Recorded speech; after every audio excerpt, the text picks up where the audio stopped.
Oh, why Ayana? Grab. Oh, why Ayana? Okay.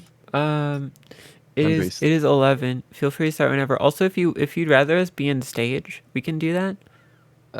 I'm cool. We can okay. just give it a couple. I'll give it a couple of minutes just to see if Cool. there's any. As a professor would say, just to see if there's any stragglers. They really would say that. That's true. Oh yeah, I have so many professors who would be saying just like silly, preposterous things of that nature. Yeah. Like just shit that makes no sense whatsoever. That kind of shit that makes you go, well, that just happened. Yeah, that just happened. Yeah, I think I won the internet for today. Yeah, I just did that. Oh my Be god. right back, guys. I'm gonna go put an iron on my face. Yeah. Today, I think I won the internet. In my Discord server, Blisscord, I posted 16 images of rare Swedish horses. What the hell? Listen, please. That's it. That's the whole thing. They Can say I nay ping with a all- J in the middle. Can I ping all she/hers for this? No. You What? should. I think that She-hers would be for what? funly. Vi 20 is packs a asking. day. Horse Lady Classic. Stop calling me Horse Lady. Oh, What's no. your deal? You're not a horse girl. You don't give off horse girl energy. I'm not. My mom is. You did but not I'm get that gene from your mom, yeah. Yeah. Oh, is your mom a horse My girl? mom's a fucking cowgirl. She's the horse girl. Yeah. Oh yeah. Ain't nothing like a good bit of horse. What? What the fuck does that mean? You give up Say it horse like lady. Hey. Okay, guys. Okay, I've got a riddle, a parable, if you will. Okay. Okay. We don't make those anymore. Why can't the pony sing? His voice is a little hoarse. I'm gonna kill you. I'll kill you. That's not a riddle. That's a one-line punchline. It's terrible. It's a parable, I think. It's a I think real. it's a It's a short real. Is that story. like the salmon? Look, I think if it was a parable, I'd recognize it. What the hell? Piece of brain lasagna. You really got to dig in. That's You crazy. know, there's like layers to it as well. Yeah. I can't believe how many of you are An going to Italian hell. I'm going to unplug your life support. What the freak? I'm gonna DDoS your life support. I'm gonna DDoS your life support and your grandma's life I'm gonna support. DDoS you. That's like a DDoS and a dox, but like worse than both of them. Like you don't even want to know. I'm going Finish to people like, DDoS yeah, I'm going to hell. It's my fucking hometown. Oh my god. What the fuck? I'm going to I don't unplug even your know life what this support. has to do with Root freaking lock. pubes. What does this have to do with Gubble? What does this have to do with life support? How will the Gubble economy ever recover? It won't. Now we just have Alright. the economy. No! A fate worse than death. All right, Shut up. I'm only talking to my gobble bubble. y'all see this? Can Can y'all see this? It's loading. It's loading. Yes. Okay. I can see it. cool. Okay. I'll give it like one more minute. Okay. I have to pull up my notes. I have extensive notes. Many notes, if you will. Bliss on Would you guys like to hear thoughts another for- parable? Parable? Yes. Why did the chicken cross the road? Why? Because it was Shrimple. Because it was Shrimple. I know this one. To get to the other side. Oh my god. What? Well, why the absolute How do you know shit is there's my cow life? in your house? Start the Joseph post like right now, please. Rascal off in the corner smoking large amounts of that Romanian astral realm sleep paralysis pack grown in 3 separate planes of existence and fertilized by a finely aged mix of dragon tears, goblin carcasses, and crated chips of the Rosetta Stone. You people are so crazy. I don't believe that. I don't think That's a people are very crazy crazy. people. post. I haven't heard in years. Okay, rest time. All right. Cool. Whew. Get in character. So, the presentation I will be doing today is on art, enjoyment, and creation, specifically creative expression. I'm going to be looking at the phenomenology of art. So, This is a helpful term to know. It's also just like a term that makes you sound perhaps more precise and eloquent. Phenomenology is a term referring to something that is not scientifically studyable. Therefore, it is a phenomena. Um, Many things are phenomena, and a phenomenology is just like outlining the specific phenomena. My goal with this presentation is to provide a perspective on art that is both pertinent to all of the young artists on the server, but also provides a perspective that can perhaps be equal parts liberating and insightful into the manner in which art is to be created and also enjoyed. I focus a lot on art enjoyment. So, what is art? Defining art can be a pretty difficult thing. Nietzsche's famous definition is that it's the highest form of human expression, but many people would disagree that it is even a snapshot of a human being's life at all. As I attempted to ponder this question, I often found myself getting conflicting answers due to the incredibly transitory and somewhat obnoxiously, I would say, dualistic that online musical discourse can be. And what do I mean? Well, when I started using the internet, I was inundated with albums being rated 10 out of 10, 6 out of 10, 2 out of 5, various other things. These sorts of numerical scores always perplexed me because not only do they, well, not only do they not actually quantify anything, enjoyment is not a material fact of existence, contrary to what a neuroscientist might say. But even further than that, the fact that it is finite and that enjoyment is seemingly being able to be placed on a certain 1 to 10 scale is even a premise that I didn't agree with and that I still don't agree with today.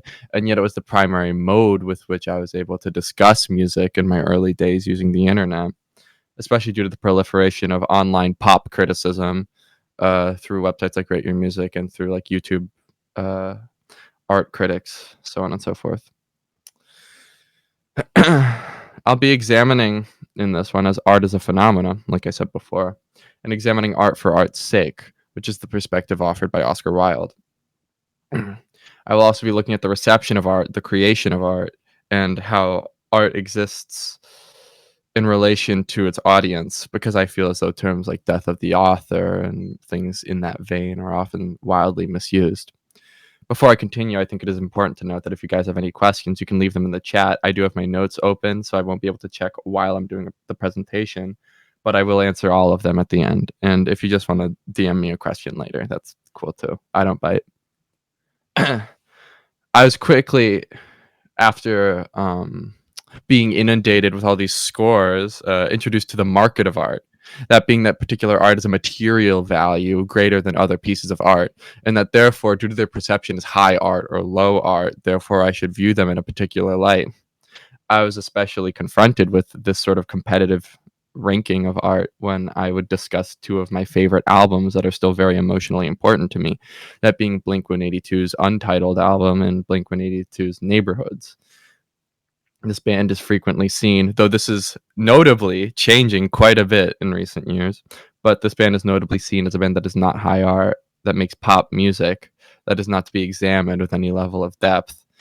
Whereas Radiohead are seen as the progenitors of an entire generation of artistic discussion, creation, and artistic and seen as an epistemological break in artistic creation for rock music. Blink 182, despite being more influential and perhaps just as experimental at points, are provided no such sympathy. And I always felt as though I had to be ashamed that I had such a deep personal connection to these albums because I was not being objective. Here we get to some of the most overused and some of the terms that are the most overused in music discourse and artistic discourse generally, yet none of these are actually ever used well, and they're almost always used in a Kantian sense. Objective, you cannot have something that is objectively good in the particularity of art, while you can have objective things that you may perhaps rate as being good for a particular system. You must therefore qualify that particular system. An objective fact of material things cannot determine a particular piece of art to be good or bad, because your enjoyment of a piece of art is fundamentally all that matters. An objective good or bad cannot be determined. Objectivity, for those of you who know grammar, the object of a the object of a sentence would pertain to this as well. Objectivity simply exists as the material facts of a thing. You cannot say, for example, that an album is good, that an album is well produced, that an album is bad, that an album is poorly produced, so on and so forth. Rather, you can only simply make discussion of its various elements.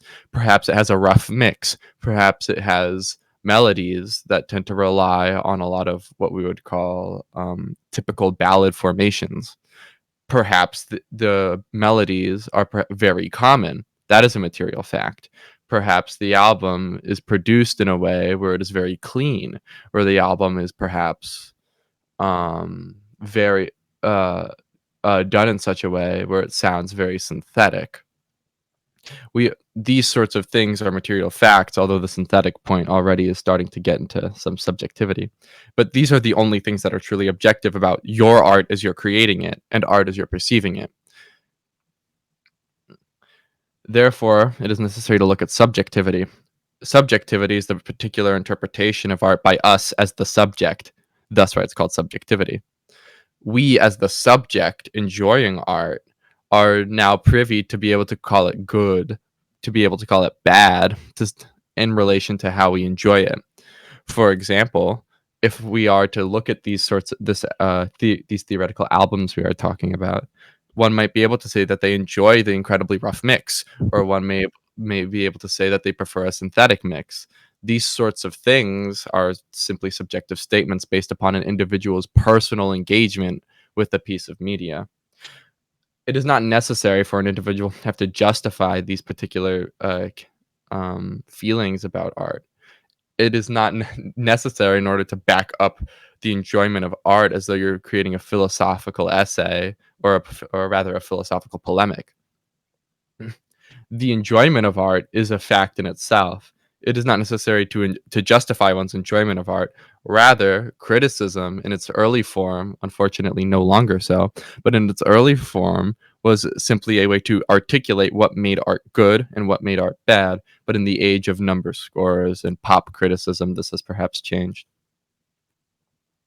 Here we get to the idea of creating art for art's sake. That being that one does not create art to be some categorical good, but rather an individual creates art for the sake of creating art. This is the perspective offered by the author Oscar Wilde. Oscar Wilde is very famous for his book, A Picture of Dorian Gray. This particular book has numerous points in it wherein Oscar discusses, through his character Basil, the various perspectives on art and what his own personal perspective is. One of the most compelling comes on page 68 of the Harvard edited version of the uncensored Picture of Dorian Gray. From the character Basil, I hate them for it. An artist should create beautiful things, but should not put nothing of his own life into them. We live in an age where men treat art as if it were meant to be a form of autobiography. We have lost the abstract sense of beauty. If I live, I will show the world what it is, and for that reason the world shall never see my portrait. In this particular passage, Oscar Wilde is discussing the way in which he views art, that he does not believe in the author creating something that is purely autobiographical. Though I would disagree with this point and say that autobiographical art is often the most compelling, Oscar Wilde's perspective does offer us an interesting perspective on art itself. That being that the act of artistic creation in itself is an act that can be studied on its own, and that it contains within it a specific phenomenology.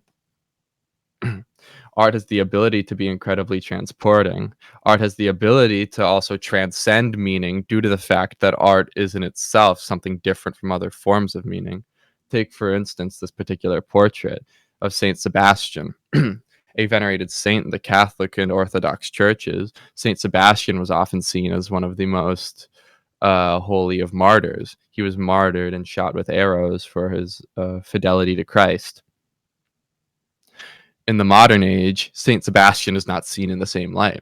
Saint Sebastian is actually seen as a sort of queer icon, and his iconography is used by many gay men to this day. This evidences how art in itself, regardless of the author's intention, will naturally shift in meaning because art itself is somewhat divorced from other paths of meaning. The art itself exists in a discursive form to be perceived, rather than existing as some objective creation birthed into the world by the artist. Jean-Paul Sartre, pictured here, not as a beautiful a man as Oscar Wilde, certainly, um, but this is one of the more flattering pictures of him. Jean-Paul Sartre has things to say about this in his essay, Why Write? To Jean-Paul Sartre, the artist always finds themselves in their art. When an individual is creating the art, they can't help but see all the decisions that they made and all the logical frameworks with which they created a thing. They can't help but think as they're writing, as they're creating a piece of art, that this art is now being birthed, and they have to think about, okay, how am I going to approach a specific topic? How am I going to tie up this plot? So on and so forth. The artistic perceiver, the eye of the others, is not seen in does not perceive in such a similar way. As they are not the artist, they are going to engage with it with necessarily different frameworks of knowledge. They're going to perceive a piece of art in a way that is necessarily going to be different and sometimes entirely contradictory to the way the artist intended. Therefore, though the artist cannot see their creation with other eyes, the therefore the artist cannot see their creation with others' eyes. And to this extent, the artists themselves divorce themselves from the art as soon as they birth it into the world, as their perception is no longer paramount. Here we arrive at Stuart Hall, who has interesting things to say about communication and artistic creation. When one is creating art, it is necessary to notice how audiences are going to interact with a piece of media. Here we have his model known as the encoding decoding model of communication. This looks a little bit big and fancy, but it's actually a rather simple model. On the bottom left, we have the person creating a piece of communication. They are creating it through their frameworks of knowledge, relations to production, and technical infrastructure.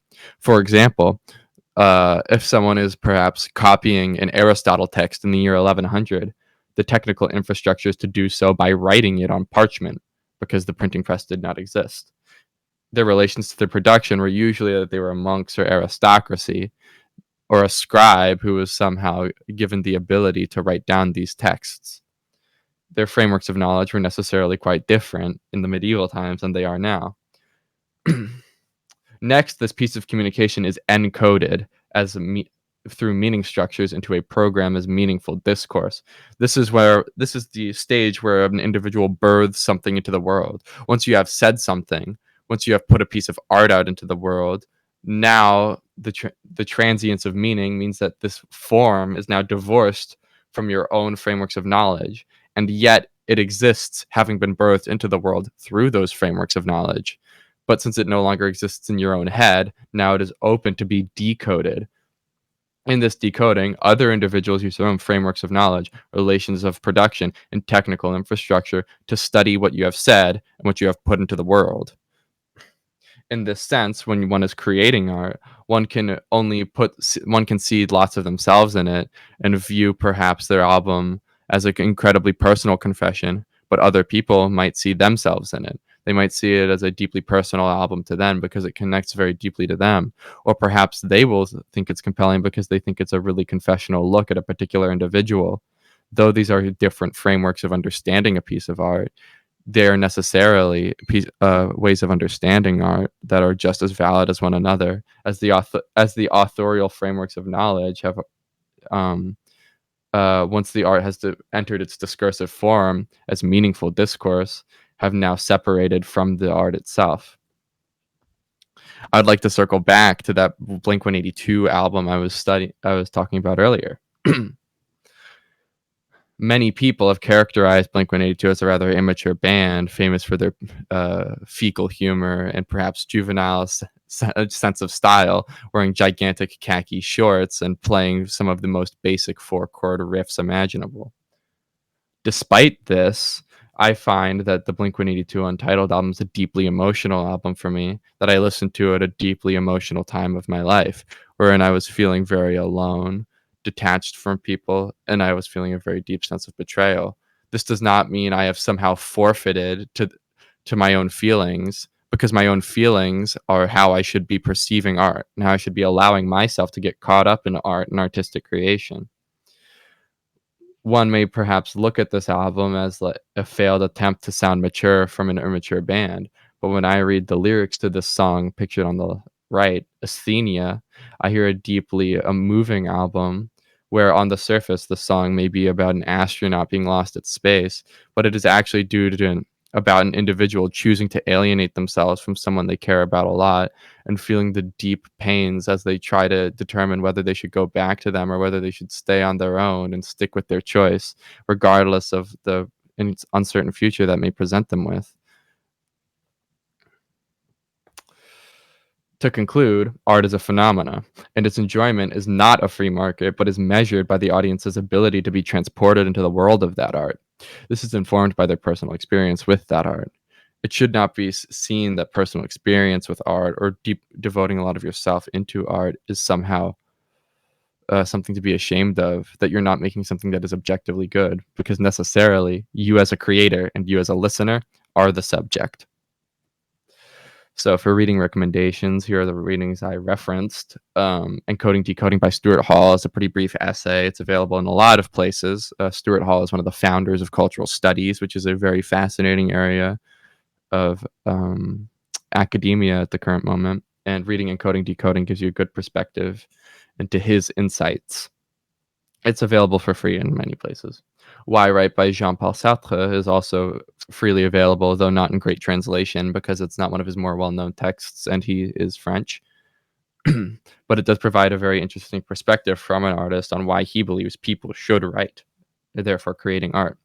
For some philosophical fiction, I would recommend An Uncensored Picture of Dorian Gray by Oscar Wilde. The reason why this is an uncensored picture is because the original picture of Dorian Gray, due to laws against sodomy at the time, was forced to remove an explicit gay love scene between two of the characters. And in the uncensored version, it is then added back in. Also, the uncensored version has some amazing Harvard commentary from 2011, which really inform you of the specific political circumstances of the creation of art. Yeah, thank you. That's all I got. Thank you, Russ. That was awesome. Very, very cool. Thank you. If anyone has any questions for Russ. Let's see. Voiceover flow. Sick. Oh, it's just a stretched out. Best college professor. Thank you. Yeah, I did an artistic analysis of Stuart Hall's theory. I did it in relation to a Breaking Bad, actually. It was one of my favorite essays that I've ever written. Yeah, I find it his model of encoding decoding, though it pertains to mass communication, art in itself is a form of mass communication. So I feel as though looking at that dimension of Stuart Hall's theory is perhaps interesting. Thank you.